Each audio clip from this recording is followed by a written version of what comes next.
Hi everyone. In this video, we are going to show you how to check for damp in a wall using a moisture meter.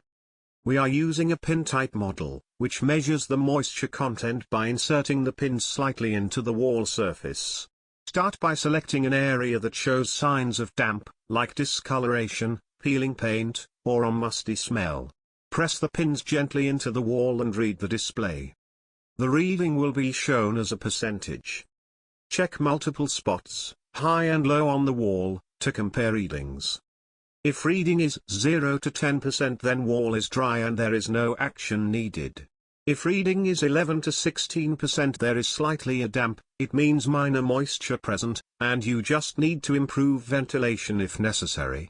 If your reading falls between 17 to 20%, there is moderately damp and dampness is noticeable, hence you need to investigate and resolve source.